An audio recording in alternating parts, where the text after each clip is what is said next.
الحمد لله الحمد لله الذي خلق الأرض والسماوات العلى الرحمن على العرش استوى له ما في السماوات وما في الأرض وما بينهما وما تحت الثرى وإن تجهر بالقول فإنه يعلم السر وأخفى الله لا إله إلا هو له الأسماء الحسنى فنشهد أن لا إله إلا الله وحده لا شريك له الملك الجبار الأعلى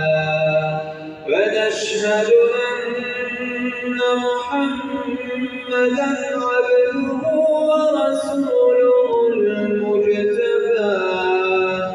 قال الله تبارك وتعالى في شأنه والضحى والليل إذا سجى ما ودعك ربك وما قلى وللآخرة خير لك من الأولى صلى الله تعالى عليه وعلى آله وأصحابه صفوة أهل التقى وقدوة أهل الهدى خصوصا على الإمام الهمام أول الصحابة وأفضلهم أمير المؤمنين أبي بكر الصديق الذي قد جاء في شأنه وسيجنبها الأتقى الذي يؤتي ماله يتزكى وعلى الإمام الهمام أعدلهم أمير المؤمنين عمر الفاروق الذي قد جاء في شأنه إن عمر ناصر الشريعة البيضاء وعلى الإمام الهمام أحلمهم أمير المؤمنين عثمان ذي النورين الزكي الذي قد جاء في شأنه إن عثمان سراج أهل جنة المأوى وعلى الإمام الهمام أشجعهم أمير المؤمنين علي الرضي الوفي قد جاء في شأنه ويطعمون الطعام على حبه مسكينا ويتيما ونسيرا وعلى الإمامين الهمامين قد جاء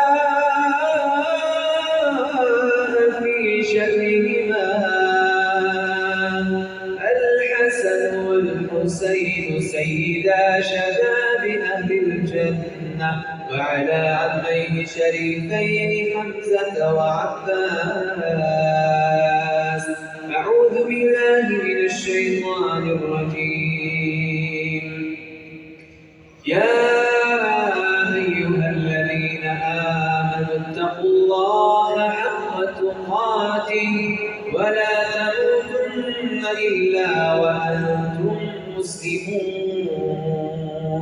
بارك الله لنا ولكم في القرآن العظيم ونفعنا وإياكم بالآيات والذكر الحكيم إنه هو الغفور الرحيم الجواد الكريم العلي العظيم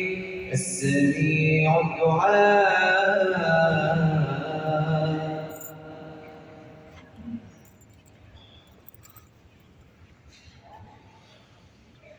إن الحمد لله نحمده ونستعينه ونستغفره ونعوذ بالله من شرور أنفسنا ومن سيئات أعمالنا. من يهده الله فلا مضل له ومن يضلله فلا هادي له، ونشهد أن لا